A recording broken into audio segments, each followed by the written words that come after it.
Welcome to this video. Today I want to show you how to play against the Royalopes. Pawn to e4, pawn to e5, knight to f3, knight to c6, bishop b5, a6. This is called the Spanish. And now I want to show you a very easy way to play. You simply take the knight on c6. If black takes back with the b pawn, you will play knight c3. At some point, perhaps opening with d4, but then also right now you're attacking the e5 pawn. This is a very nice game already. So all the black players, they take the d pawn, and now you should not take the pawn on e5 because then they will play queen d4, hitting the knight, hitting the pawn. Very unfortunate. Instead, you should play knight to c3, protecting the pawn on e5 and continuing the development of the pieces. And here black has a lot of different options, but the play is very easy for white nonetheless. One option for black is to play bishop g4. Here we will simply play pawn to h3. If black plays bishop h5, we will play g4, attacking the bishop, and the next move simply taking the pawn on e5. So black will take the knight, and we will take with the queen, and black now has this double c pawn, which is quite annoying. We will put the pawn on d3, we will castle short, and eventually we will try to push for f4, opening up the game for the rook. So another way black can try to protect this pawn is with the queen. For example, going with the queen to f6. Here we should try to be very active with white, playing pawn to d4, hitting the e5 pawn, so black will probably take on d4. And now we will play even more actively, playing bishop to g5, hitting the queen on f6. Black will move the queen, perhaps he can go to g6, but then we will take the queen, intending to castle long and have a very nice game. Also bear in mind, right now we're threatening mate in 1. So black players usually play queen to d6, trying at least to trade the queens, and now we will actually avoid it. This is a bit exceptional. Usually we will trade the queens, but now we will take with the knight, and we have a lot of development: the bishop on g5, the knight on c3, and the knight on d4, and short castle is coming. So this was queen f6.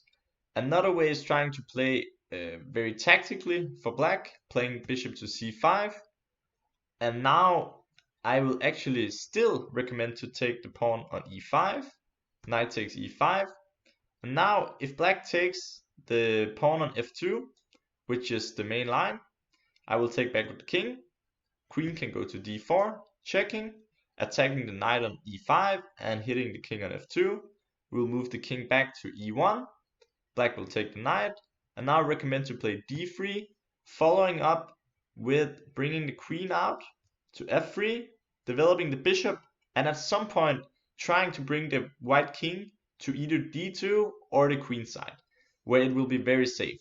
But right now white is very happy because we have a very nice center with c2, d3, and e4.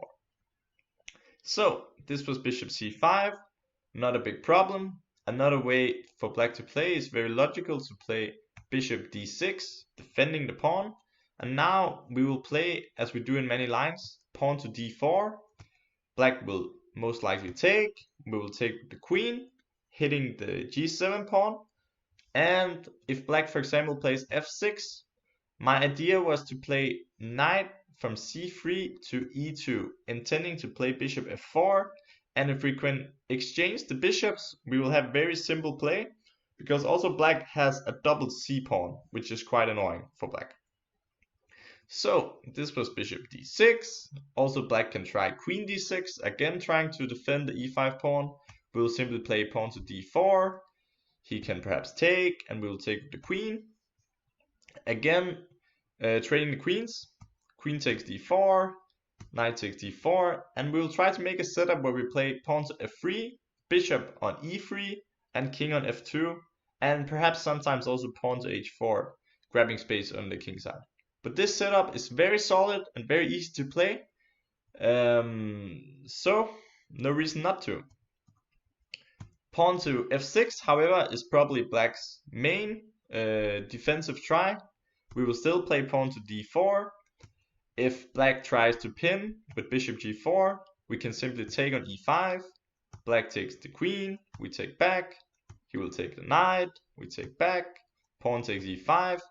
And although it looks maybe this endgame is okay for black, after the move b3, intending to bring the knight to d3, hitting the very weak pawn on e5, white is simply doing much better, in my opinion.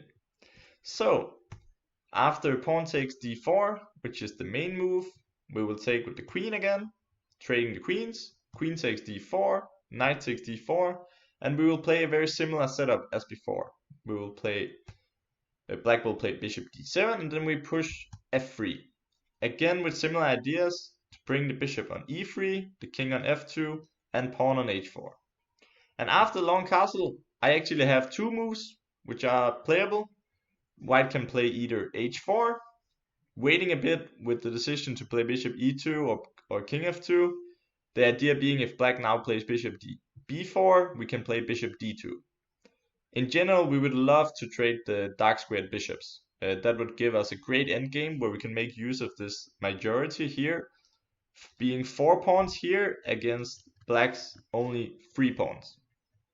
So, another way to play instead of h4 is my recommendation, but also you can also play bishop e3, nothing wrong with that. And when the bishop goes to b4, we simply tuck the knight back to e2, avoiding to get a double pawn on the c line. So yeah, this was my exchange rail line. I hope you like it, and you can see all the analysis. I will make a link where you can find it all. So enjoy and subscribe to this channel.